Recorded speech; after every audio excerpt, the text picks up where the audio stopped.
On va voir aujourd'hui la néoglycogénèse. Alors, toujours dans le métabolisme, on va voir que des voies métaboliques. Donc, pour chaque voie, vous devez connaître sa définition, elle sert à quoi, qu'est-ce qui déclenche cette voie, qu'est-ce qu'elle produit, est-ce que c'est une voie de synthèse ou de dégradation, comment réguler cette voie et où se déroule cette voie. Quand on avancera dans le métabolisme, vous allez voir que chaque voie occupe tel ou tel endroit. Pas par hasard, mais c'est exprès, c'est voulu. Chaque endroit est voulu. Alors, je vais définir la néoglycogénèse. C'est la voie de synthèse du glucose à partir de métabolites non glucidiques, c'est-à-dire à partir d'intermédiaires de substrats qui ne sont pas de nature glucidique, c'est-à-dire pas de glucose, pas de fructose, pas d'ose. On a vu la dernière fois que l'intérêt de la glycolyse était de produire de l'énergie, dégrader les produits glucidiques, glucose, fructose, galactose, mannose, pour libérer de l'énergie, pour produire de pyruvate. Le pyruvate va être transformé en acétyl-CoA, qui va fonctionner le cycle de Krebs, la chaîne respiratoire, avec production d'énergie. Donc, la néoglycogénèse sert à produire du glucose. Vous voyez la différence? La glycolyse produit du pyruvate, produit de l'énergie en dégradant du glucose. L'agneau va produire du glucose. L'agneau, c'est une voie de synthèse. La glycolyse, c'est une voie de dégradation. La glycolyse dégrade le glucose pour produire de l'énergie. L'agneau fabrique du glucose dans le but lorsque le taux de glucose dans le sang diminue et quand on n'est pas en train de manger. L'agneau va produire de glucose pour alimenter le sang en glucose, c'est-à-dire pour maintenir la glycémie en un taux adéquat. La glycémie entre parenthèses, c'est le taux de glucose dans le sang. Donc, elle alimente les cellules ou les tissus qui ont besoin d'énergie. Alors, ce glucose-là sera ensuite dégradé par la glycolyse et libéré de l'énergie. Alors, je viens de dire que l'agneau fabrique le glucose à partir des métabolites non glucidiques. Quels sont ces métabolites non glucidiques? Le premier métabolite non glucidique le plus utilisé, c'est le pyruvate. Il n'est pas d'origine glucidique, c'est un triose, mais il n'est pas glucidique. C'est pas un glucose, c'est pas un fructose, c'est pas un mannose. Alors, le lactate aussi, il n'est pas glucidique. Il est toujours converti en pyruvate. Puisque la réaction est réversible, il n'y a pas de problème, je l'ai mentionné. 40 à 50% du lactate produit est oxydé et réoxydé en pyruvate. Aussi les acides aminés glucoformateurs, c'est-à-dire les acides aminés qui forment du glucose. Quand on fera le métabolisme des protéines, on va voir qu'il y a des acides aminés qui forment du glucose, il y a des acides aminés qui forment des corps cétoniques et il y a des acides aminés qui forment les deux. Ici, dans l'agneau, on parlera que des acides aminés glucoformateurs. Parmi les acides aminés glucoformateurs, le principal acide aminé, c'est l'alanine, parce qu'elle est transaminisée en pyruvate. Qui dit pyruvate, dit la néoglycogénèse. Donc, c'est plus facile de la cellule de travailler avec le pyruvate. Donc, pyruvate, lactate, alanine qui va donner du pyruvate. Le glycérol, souvenez-vous, où on le retrouve? Donc, on le retrouve dans les triglycérides ou diglycérides ou mono. L'essentiel, il fait partie des lipides. Il est converti en DHAP, dihydroxyacétone phosphate. Et la DHAP est dégradée en pyruvate. Qui dit pyruvate, dit un métabolite non glucidique. Aussi, nous avons le propionyl-CoA. Il provient des acides gras à nombre impair. Peut fabriquer la malate. Tout ça, on va les revoir en détail après. Alors, quelles sont les cellules ou les parties de notre organisme qui recourent à la néoglycogénèse? Quand elle a lieu la néoglycogénèse? Elle a lieu en général après un jeûne, c'est-à-dire quand on ne mange pas. Par exemple, j'ai pris mon petit déjeuner et je vais au cours. Je reste au cours sans manger jusqu'à 17 h par exemple, 5 h du soir. Donc forcément, je fais un effort physique, intellectuel, je marche, je me déplace, je réfléchis. Tout ça, c'est des efforts physiques et intellectuels qui nécessitent de l'énergie.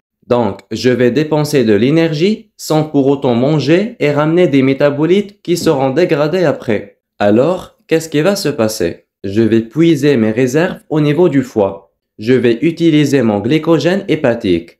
Après, si le jeûne est prolongé, les réserves hépatiques vont diminuer. J'aurai plus de réserves. Notre organisme est privé d'aliments pour produire de l'énergie. Donc, l'anéoglycogénèse intervient. Alors, quels sont les organismes qui ont le plus besoin de glucose? Le cerveau est le plus grand consommateur de glucose. C'est normal, c'est le chef. Il est exigeant, il ne se nourrit que de glucose. Malgré cela, dans certaines conditions très difficiles, il est exigeant, mais il va utiliser des corps cétoniques. Donc, le cerveau, quand il ne trouve pas de glucose, il va faire la néoglycogénèse pour fabriquer du glucose. Donc, le cerveau, quand il ne trouve pas de glucose, il va faire l'agneau pour fabriquer du glucose pour lui, pour son utilisation. Alors, un muscle en contraction rapide utilise beaucoup d'énergie, fabrique de l'énergie, et en même temps, il fabrique aussi du lactate. Il recourt à la fermentation lactique. Ce lactate lui-même sera transformé en glucose par l'anéoglycogénèse.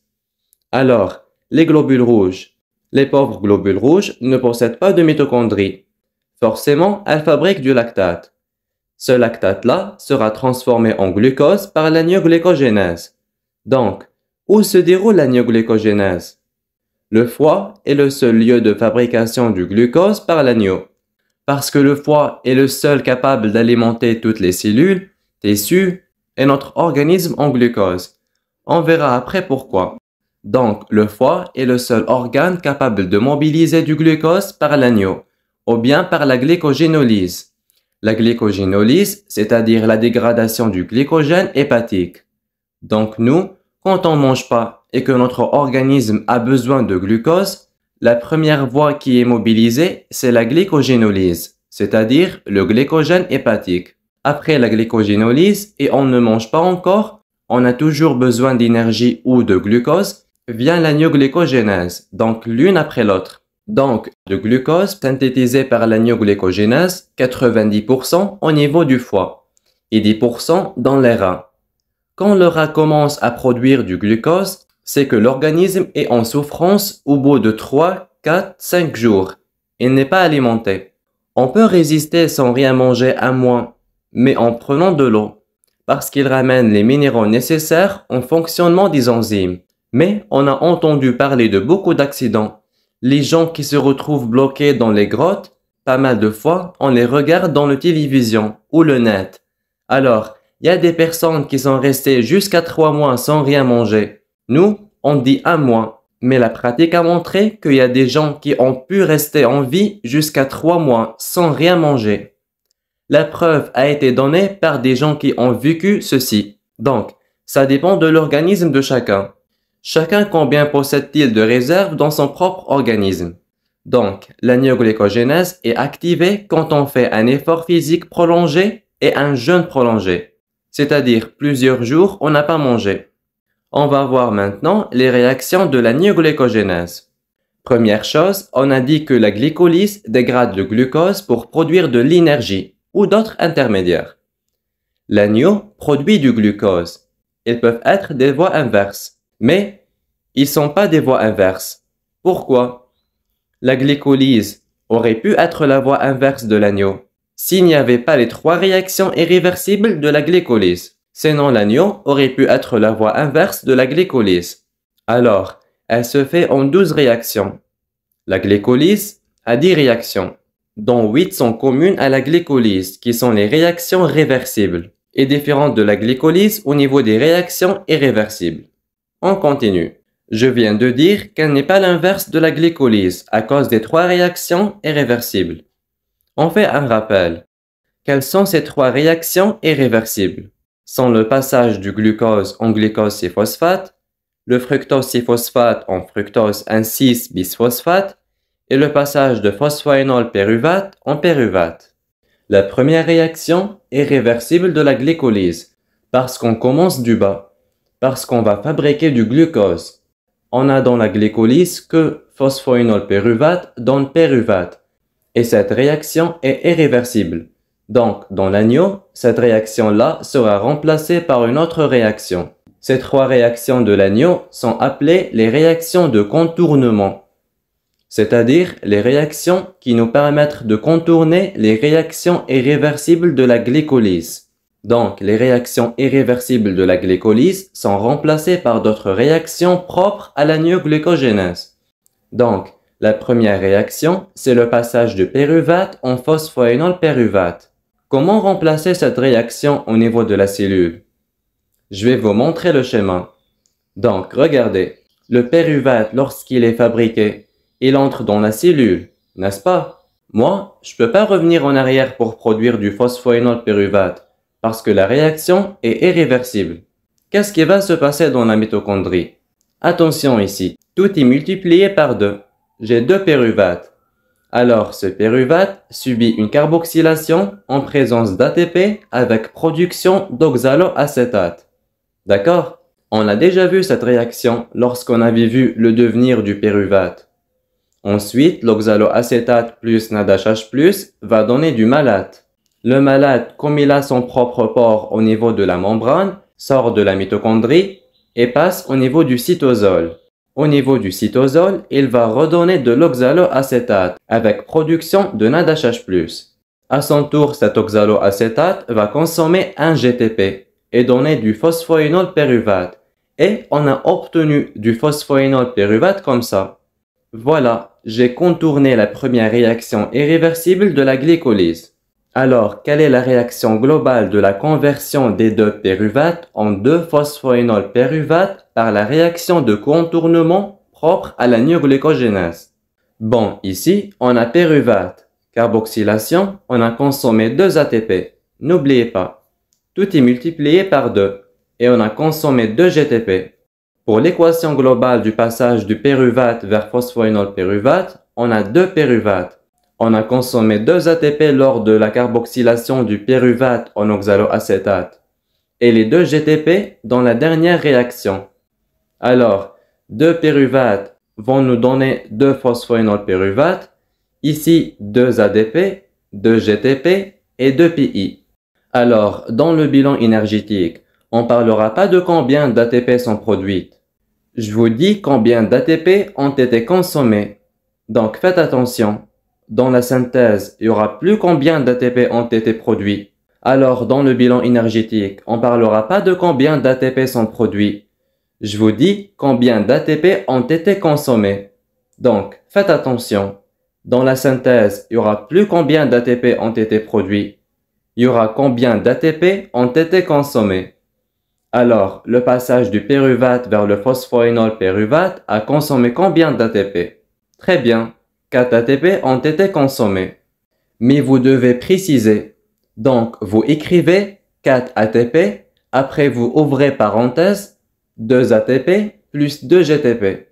Parce qu'on ne peut pas dire 4 ATP, car il y a 2 GTP qui ont été utilisés. Si vous dites 4 ATP, c'est faux. Et la meilleure réponse pour éviter les confusions et tout, c'est consommation de 4 liaisons riches en énergie, 2 ATP et 2 GTP. Nous, on est passé du pyruvate, on a formé le phosphoénol-pyruvate, n'est-ce pas? Regardez, j'ai mis la glycolyse. Suivez avec moi. On a dit qu'elle partage avec la glycolyse les réactions réversibles. C'est bon, j'ai contourné la réaction irréversible et j'ai produit du phosphoénol-pyruvate. Je suis ici. Nous, on va faire que monter les réactions réversibles. N'oubliez pas ici, tout est multiplié par 2. J'ai 2 phosphoénol-pyruvate. Ce 2 phosphoénol-pyruvate va redonner le 2-phosphoglycérate. Et le 2-phosphoglycérate va me donner le 3-phosphoglycérate. Regardez bien. Après, le 3-phosphoglycérate va me donner le 1,3-bis-phosphoglycérate. Qu'est-ce qui va se passer dans cette étape?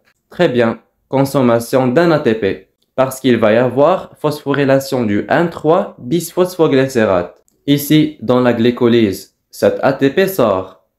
Mais ici, dans l'agneau, il va entrer pour former le 1,3-bis-phosphoglycérate. Et n'oubliez pas, tout est multiplié par 2. Donc, j'ai la consommation de 2 ATP. Alors, le 1,3-bis-phosphoglycérate plus NADH+, sera transformé en glycéraldehyd 3-phosphate et sort NAD+, plus PI. Faites attention. N'oubliez pas que dans la glycolyse, ce PI n'est pas pris à partir d'ATP, mais à partir du phosphate inorganique dans le milieu. Alors, les deux glycéraldehyd 3-phosphate que j'ai obtenus, l'un reste sous forme de glycéraldehyd 3-phosphate et l'autre, il est isomérisé en dihydroxyacétone phosphate. Je monte. Les réactions sont réversibles. Ces deux vont coller et ils vont me donner du fructose 1,6-bisphosphate. J'arrive à la deuxième réaction irréversible, propre de l'agneau, différente de la glycolyse, c'est-à-dire le passage du fructose 1,6-bisphosphate en fructose 6-phosphate. Attention, ici c'est juste une réaction de déphosphorylation par une simple réaction d'hydrolyse. Il n'y a pas consommation d'ATP. Donc, le fructose 1,6-bisphosphate plus H2O donne fructose 6-phosphate. C'est déphosphorylation, c'est-à-dire départ du phosphate. Ici, l'ATP, elle a été consommée pour phosphoryler le fructose 6-phosphate en fructose 1,6-bisphosphate dans la glycolyse. Donc, faites attention. Donc, je monte en une réaction réversible, ça me donne le glucose 6-phosphate. Alors, j'arrive à la troisième réaction irréversible, remplacée dans l'agneau aussi par une simple réaction de déphosphorylation, c'est-à-dire glucose 6-phosphate plus H2O donne glucose plus PI, et j'obtiens du glucose. Et c'est comme ça l'organisme fabrique le glucose par l'agnoglycogénèse. Alors maintenant, que va arriver au glucose que j'ai fabriqué par l'agnoglycogénèse au niveau du foie? Ce glucose obtenu, elle a été formé par la phosphatase, une enzyme qui déphosphoryle. Donc, il n'est pas phosphorylé. Forcément, il va quitter la cellule et le but de l'agneau, c'est de fabriquer de glucose pour les cellules, tissus nécessitant de l'énergie ou pour maintenir fixe le taux du glucose dans le sang, etc. Donc, le but est atteint, le foie a fabriqué du glucose et le glucose sort et il sera transporté vers les lieux qui ont besoin de glucose. C'est clair? Donc, pour fabriquer un glucose, combien d'ATP je vais consommer? Très bien, 6 liaisons riches en énergie. Tout à l'heure, on avait dit que le passage du pyruvate vers le phosphoénol pyruvate, on a 4 liaisons riches en énergie. Et les deux autres ATP, c'est celui qui a phosphorylé le 3-phosphoglycérate en 1,3-bisphosphoglycérate. Regardez-la bien. Donc, pour fabriquer un glucose par l'agneau, on a consommé 4 ATP plus 2 GTP. Donc, au total, 6 liaisons riches en énergie, 4 ATP et 2 GTP. Maintenant, combien d'ATP sont produits pour fabriquer le 3-phosphoglycérate? Très bien, 4 liaisons riches en énergie, 2 ATP, 2 GTP. Je suis là. J'ai pas atteint cette étape-là. Combien d'ATP sont consommés si je forme 2 glycéraldehyd 3-phosphate? Très bien, 6 liaisons riches en énergie. Donc, de pyruvate vers le phosphoénol pyruvate, il y a toujours 4 liaisons riches en énergie. Après, du phosphoénol pyruvate vers le 3-phosphoglycérate, ça reste toujours 4. Maintenant, du 1,3-bisphosphoglycérate jusqu'au glucose, c'est 6. C'est clair? Donc, le fructose 1,6-bisphosphate est hydrolysé en fructose 6-phosphate plus PI. Et le glucose 6-phosphate à son tour est déphosphorylé en glucose plus PI. Le glucose formé quitte la cellule et rejoint les lieux où la cellule a besoin d'énergie. Donc, les enzymes ici sont les phosphatases ou les déphosphorylases. Pour fabriquer un glucose à partir du pyruvate par l'agneau, j'ai besoin de 2 pyruvates, 4 ATP, 2 GTP, 2 NADH+ consommés. Donc, j'ai obtenu du glucose plus ADP plus 2 GDP plus 6 PI plus NAD+. Donc, en conclusion, la synthèse du glucose consomme 4 ATP plus 2 GTP, donc 6 liaisons riches en énergie.